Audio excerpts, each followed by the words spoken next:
Құлпынай жемісін көбіне махаббат, сұлулық, жастық жемісі деп атайды, ал оның не үшін олай аталатынын бәріміз бірдей біле бермейміз. Оның сырын білгіңіз келсе, осы видеоны мұқият соңына дейін қарап шығыңыз. Өйткені біз бүгін сіздерге бұл жемістің адам денсаулығына пайдасы туралы айтатын боламыз. Құлпынай жүрек-қан тамырлары ауруларының алдын алады. Бүгінгі таңда бүкіл әлем бойынша жүрек-қан тамырлары ауруларынан қайтыс болып жатқан адамдар саны күн санап көбейіп келеді. Егер бұл жемісті өзіңіздің ас мәзіріңізге қосатын болсаңыз, аталмыш аурудың алдын алуға болады, өйткені оның құрамында холестерин деңгейін төмендететін эллаговалық қышқыл бар. Сонымен қатар құлпынайдағы С дәрумені қан тамырларын қалыпты деңгейге ұстайды. Құлпынай жемісі беттегі пигменттік дақтарды кетіреді.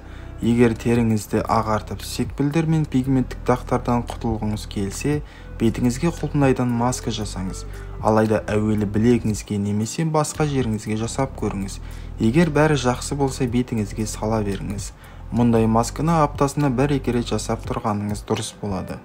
Құлпынайдан жасалған маска безеу мен қабынуға қарсы көмектеседі. Егер теріңізге түрлі бөртпелер шығып мазалайтын болса, онда ойланбастан құлпынайдың түйінінен маска дайындаңыз. Себебі оның құрамында тері ауруларымен белсенді күресетін антиоксиданттар бар. Бұл жеміс кәріліктен де сақтайды. Құлпынайдағы антиоксиданттар бос радикалдарға қарама-қарсы әсер етеді.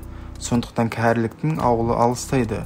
Ол үшін түскі тамағыңызды ішіп болғаннан соң 40 минуттан кейін құлпынай жеуіңіз керек.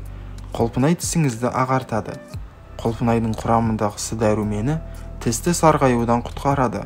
Оны тұтыну арқылы сіз белгілі бір уақыттан кейін тісіңіздің ағарғанына көзіңіз жетеді. Көздің көруін жақсартады. Жыл өте келе көзіңіздің көруі де нашарлай түсетіні анық. Ол кезде құлпынайдағы С дәрумені органикалық қышқылдар, флавоноидтар түрлі көз ауруларына қарсы көмектеседі. Құлпынай жеп сұлулығыңызды сақтаңыз және денсаулығыңызды күтіңіз.